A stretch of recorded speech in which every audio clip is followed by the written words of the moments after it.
श्री राधे कृष्णाभ्याम नमः। श्रीमद् भागवत महापुराण प्रथम खंड। येन बद्धमोऽभिमानो यम् तदद्राणिनाम वदम् तथा न यस्य केवालयदि विमानोऽखिलात्मनम् परस्यदम कृत्तिरि हिंसाम केनास्य कल्पते। जिस शरीर में अभिमान हो जाता है यह मैं हूँ, उस शरीर के वध से प्राणियों को अपना वध जान पड़ता है, किंतु सन भगवान में तो जीवों के समान ऐसा अभिमान है ही नहीं, क्योंकि वे तो सर्वात्मा है, अद्वितीय है। वे जो दूसरों को दंड देते हैं वह भी उनके कल्याण के लिए ही है, क्रोधवश अथवा द्वेषवश नहीं। तब सन भगवान के संबंध में हिंसा की कल्पना भी कैसे हो सकती है। तस्मादरे बंधेन चनिवेन भयेन वा स्नेकात्मानैवा युज्ययात कथचिन्नक्षते पृथक। इसलिए चाहे सुदृढ़ वैर भाव से या वैरहीन भक्ति भाव से, भय से, स्नेह से अथवा कामना से, कैसे भी हो, सन भगवान में अपना मन पूर्ण रूप से लगा देना चाहिए।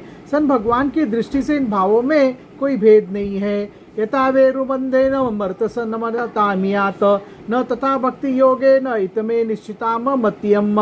युधिष्ठिर, मेरा तो ऐसा दृढ़ निश्चय है कि मनुष्य वैर भाव से सन भगवान में जितना तन्मय हो जाता है उतना भक्ति योग से नहीं होता।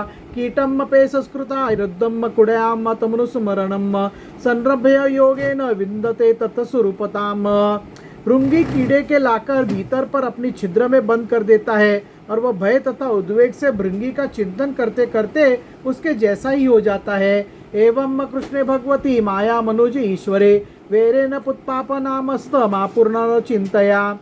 यही बात सन भगवान श्री कृष्ण के संबंध में भी है। लीला के द्वारा मनुष्य मालूम पड़ते हुए सर्वशक्तिमान भगवान ही तो है। इनमें वैर करने वाला भी इनका चिंतन करते करते पाप रहित होकर इन्हीं को प्राप्त हो गए।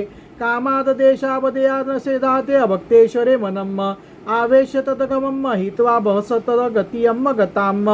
एक नहीं अनेकों मनुष्य काम से, द्वेष से, भय से और स्नेहरी अपने मन को सन भगवान में लगाकर एवं अपने सारे पाप धोकर उसी प्रकार सन भगवान को प्राप्त हुए हैं, जैसे भक्त भक्ति से। गोप्यम कामाद भयक्तंसो द्वेषार्थ दाधयो नृपाम संबंध बाधव वृष्णयम स्नेहाद्वयम भक्तया वयम विभोम।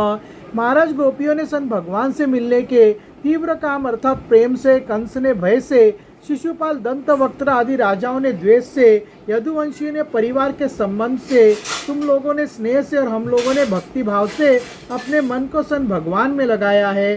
कतमोपी न वेनम स्थापनाम पुरुषम प्रति तस्मात् केनोपयायेन मनम कृष्णे निवेशयत्। भक्तों के अतिरिक्त जो 5 प्रकार के सन भगवान का चिंतन करने वाले हैं, उनमें से राजा वेन के तो किसी भी गणना नहीं होती, क्योंकि उसने किसी भी प्रकार से सन भगवान में मन नहीं लगाया था। सारांश यही है कि चाहे जैसा हो, अपना मन सन भगवान श्री कृष्ण में तन्मय कर देना चाहिए। मातृवेशयो वृष्टवेदयो दंतवत्रश्च पांडव पार्षद प्रवरो विष्णु प्रवश्याता तपच्युतो। महाराज, वे तुमसे मौसरे भाई शिशुपाल और दंतवक्त्र दोनों ही विष्णु भगवान के मुख्य पार्षद थे।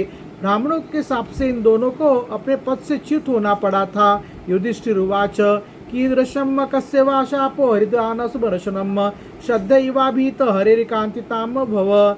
राजा युधिष्ठिर ने पूछा, नारद जी, सन भगवान के पार्षदों को भी प्रभावित करने वाला वह शाप किसने दिया था तथा वह कैसा था। सन भगवान के अनन्य प्रेमी फिर जन्म मृत्युमय संसार में आए, यह तो बात तो कुछ फिर अविश्वसनीय सी मालूम पड़ती है। देहन धातुसीनानम सन वैकुंठ प्रवासिनाम देह संबंध सम्मत मेधाधरसी।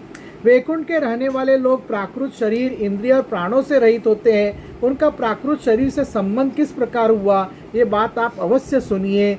नारद उवाच एकदा ब्राह्मणम पुत्रो विष्णु लोकम यदृच्छया सनंदो नादयो जगन्मोश्चरंतो भुवनंत्रयम।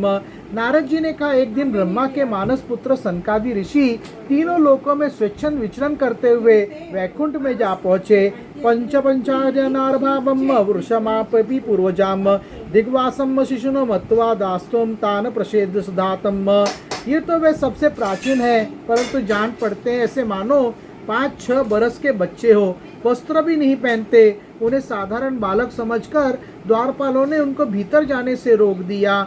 अशपन्न कुपिता एवं युवाम वासम न चारतम रजस्तोभ्याम रहते पादमूले मधुद्वेषम पापिष्टमासुर्यम योनि बालिशो यातमाश्वतम। इस पर वे क्रोधित से हो गए और उन्होंने द्वारपालों को यह शाप दिया कि मूर्खों, सन भगवान के विष्णु के चरण तो रजोगुण और तमोगुण से रहित है, तुम दोनों इनके समीप निवास करने योग्य नहीं है, इसलिए शीघ्र ही तुम यहाँ से पापमय असुर योनियों में जाओ। एवं शब्दों स्वभावनात् पतंतो ते कृपालुभियम प्रोक्तो पूर्ण जन बीरवाम त्रिलोभाकाय कल्पताम। उनमें इस प्रकार शाप देते ही जब वे वैकुंठ से नीचे गिरने लगे, तब उन कृपालु महात्माओं ने कहा, अच्छा 3 जन्मों में इस शाप को भोगकर तुम लोग भी फिर इस वैकुंठ में आ जाना। जगन्याते तो दित्यम पुत्रो दैत्यादन वंदितो हिरण्यकश्यप जुष्टो हिरण्याक्षोनुस्ततम। युधिष्ठिर वे ही दोनों दिति के पुत्र हुए। उनमें बड़े का नाम हिरण्यकश्यपु था और उससे छोटा हिरण्याक्ष। दैत्य और दानवों के समाज में यही दोनों सर्वश्रेष्ठ थे।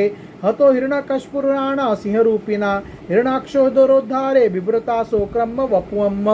सन विष्णु भगवान ने नरसिंह का रूप धारण करके हिरण्यकश्यपु को और पृथ्वी का उद्धार करने के लिए समय वराह अवतार ग्रहण करके हिरण्याक्ष को मारा।